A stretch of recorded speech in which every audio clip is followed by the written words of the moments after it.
சரி, நான் 75% பாஸ்கருக்கு தரதா இருக்கேன். அது போக 25% நாம 5 பேரும், அதாவது ஸ்ரீதர், கோபால், நான், தாமு பேபி பிரிச்சுக்க போறோம். ஆளுக்கு 5% கிடைக்கும். மணி, நீ எங்களை ஏமாத்த பாக்குற. 25% 5ஆ பறிச்சா ஒவ்வொருத்தருக்கும் 5% இல்ல 14% கிடைக்கும் இல்லையா? அதானே வரும். இல்ல இல்ல, கேளுப்பா, நான் உங்களை ஏமாத்த மாட்டேன், எப்பவுமே ஏமாத்த மாட்டேன். இரு நான் போட்டு காட்டுறேன். இந்த பாத்தீங்களா, 25 5ஆல வகுத்தா 5 வரும். 5 2ல போகாது. 5 25ல 5 தடவை வரும். புரிஞ்சுதா? தப்பு மணி, நான் கணக்கிட புலி, எங்கிட்டே வா, நான் போட்டு காட்டுறேன் பாரு. 5 25 5 2ல போகுமா? போகாது. 5 5ல ஒரு தடவை போகும். இப்ப 2 சும்மா இருக்கு, அத கீழே கொண்டு வந்துருவோம். 5ஆல 20 வகுத்தா 4.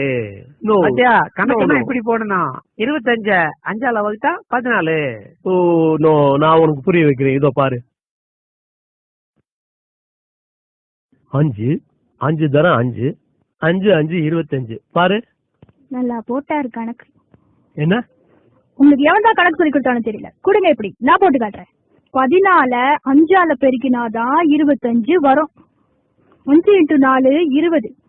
5 1ஆல இன்ட்டு பண்ணா 5, மொத்தம் 25. அவ்வளவுதான். இல்ல இல்ல, இங்க பாருமா, 5 14 நான் கூட்டி காட்டுறேன் பாரு, அப்ப புரியும் உனக்கு.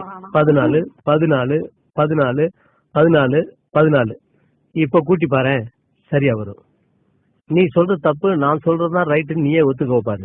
4 8 12 16 20 21 22 23 24 25. அது கணக்குல ஏதோ டவுட்னா என்கிட்ட கேட்டுக்கப்பா. அடச்சா,